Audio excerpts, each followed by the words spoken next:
convert ហើយយកពាក្យថា solve បន្ទាប់មកគឺយើងយកពាក្យ insert មកគឺវានឹងចេញជាមួយនឹងតួលេខដែលវាគណនាឲ្យ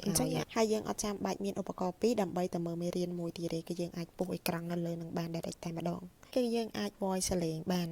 ហើយពិសេសជាងគេហ្នឹងគឺនៅពេលដែល voice សលេងគឺសលេងហើយជាមួយនឹងអក្សរហ្នឹងគឺវានឹងរត់ស្មើគ្នាហ្មងនៅពេលដែលយើង play វាមកវិញណាសួស្តីទាំងអស់គ្នាអញ្ចឹងនៅក្នុងវីដេអូនេះខ្ញុំនឹងមកបង្ហាញពីការប្រើប្រាស់ទូទៅនៅលើ Huawei Note របស់យើងអញ្ចឹងជាដំបូងគ្នាយើងបើកចូល Huawei Note មកហើយបង្កើត Note ថ្មីមួយហើយនៅក្នុងនោះក៏គ្នាយើងអាចសេរីយកផ្ទាំង A4 ឬមួយក៏ portrait landscape អីក៏បានដែរជាមួយនឹងกระดาษសភៅដែលគ្នាយើងចង់បានណាហើយជាមួយនឹងពណ៌យើងដាក់ពណ៌រៀងសកុមឬមួយក៏ខ្មែរក៏បានដែរបន្ទាប់មកគ្នាយើងឃើញ text ខាងលើនោះចុច text មកហើយផ្នែកខាងលើមួយជួរហ្នឹងគឺជា toolbar អញ្ចឹងនៅក្នុងហ្នឹងវាមានដូចជា badge ហើយគ្នាយើងអាចសេរីទំហំធំតូចអីគឺគ្នាយើងអាចសេរីបាននៅលើផ្ទាំង toolbar ហ្នឹងឯងហើយបន្ទាប់មកគឺមានដូចជាពណ៌គ្នាយើងអាចជ្រើសរើសបានពណ៌ច្រើននៅក្នុងហ្នឹងពណ៌អីក៏មានដែរបន្ទាប់មកអានេះគឺខ្មៅដៃគ្នាយើងអាចសេរីធំតូចពណ៌អីបានដូចគ្នាអានេះគឺ highlight គ្នាយើងអាច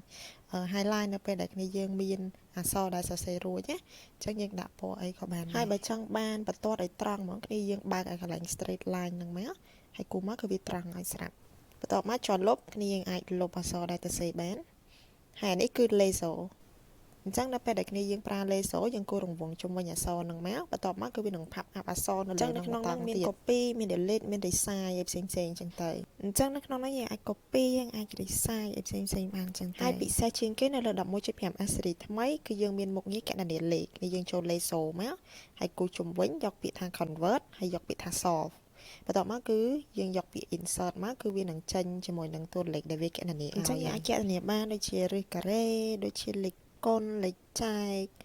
អីផ្សេងៗអញ្ចឹងអ្នកមាន 11.5S series ឆ្នាំ2026គឺអាចប្រើប្រាស់ជាមួយនឹង function មួយនេះបានហើយមុខងារមួយនេះគ្នាយើងអាចបដូរពីអក្សរដៃរបស់យើងទៅយើងអក្សរយើងស្អាតជាងមុនណាយើងពុំហើយគ្នាយើងអាចសេរីវាបានតាម level ពី low មកដល់ high អញ្ចឹងបន្តនៅលើ toolbar របស់យើងវិញយើងអាចសរសេរជា text ក៏បានដូចគ្នាដែរយើងអាចប្រើជា typing ដែលអត់ប្រើខ្មៅដៃអញ្ចឹងនៅក្នុងនោះយើងអាច type ភាសាខ្មែរក៏បានអង់គ្លេសក៏បានដែរបន្ទាប់មកមុខងារមួយនេះគឺសម្រាប់ទាំងអស់គ្នាដែលគូបន្ទាត់អត់ត្រង់ណាយើងអាចប្រើមុខងារមួយនេះដើម្បីគូបន្ទាត់ឲ្យត្រង់អញ្ចឹងយើងគូតាមបន្លាយមកគឺវាត្រង់ហើយអញ្ចឹងដូចគូបន្ទាត់ក្រុមចំណងជើងគូព្រួញគូអីហ្នឹងអាចប្រើមួយនឹងបានហើយកន្លែងនេះគឺយើងអាច insert រូបភាពបានចេញពី gallery របស់យើងណាអញ្ចឹងយើងមានរូបដែលយើងថតពីក្តារខៀនឬមួយក៏អីគឺយើងអាចដាក់នៅក្នុងនឹងបានដូចគ្នាហើយកន្លែងនេះគឺយើងអាច add sticker note គឺយើងមានកន្លែង download ច្រើនទៀតគឺយើងអាចទៅ download បាន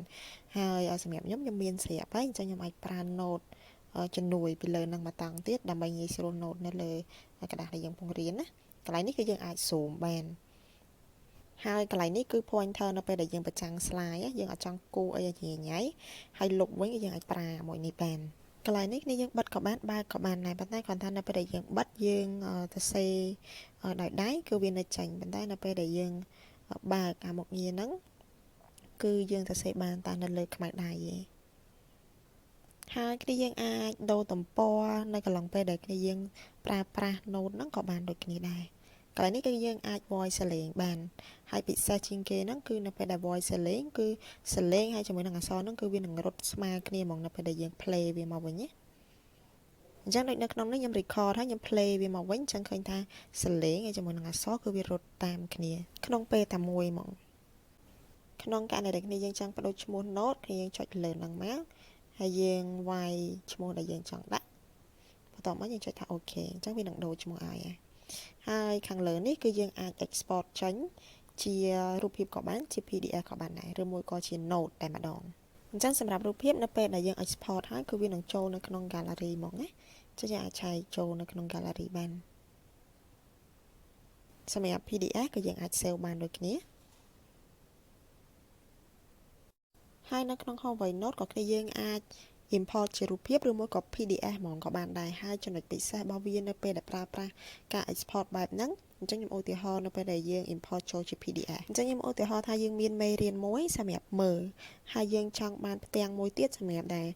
យើងប្រើប្រាស់នៅក្នុងការសរសេរអញ្ចឹងគឺយើងចុចនៅលើហ្នឹងមកហើយចុចពាក្យថា one touch split screen អញ្ចឹងមួយចំហៀងគឺយើងមានមេរៀនមើលមួយចំហៀងទៀតគឺយើងមានកระดาษសម្រាប់សរសេរអញ្ចឹងនៅក្នុងករណីហ្នឹងគឺវាងាយស្រួលនៅក្នុងការ take note ហើយយើងអត់ចាំបាច់មានឧបករណ៍ពីរដើម្បីតែមើលមេរៀនមួយទៀតទេគឺយើងអាចពុះអេក្រង់នៅលើនឹងបាន direct តែម្ដងហើយនៅក្នុងហ្នឹងក៏យើងអាច highlight យើងអាចសរសេរយើងអាចធ្វើអីផ្សេងៗបាននៅលើនឹងច្រើនមែនទែនអូខេអញ្ចឹងសម្រាប់ Huawei Note គឺខ្ញុំមានតែប៉ុណ្្នឹងទេជួបគ្នានៅក្នុងវីដេអូក្រោយ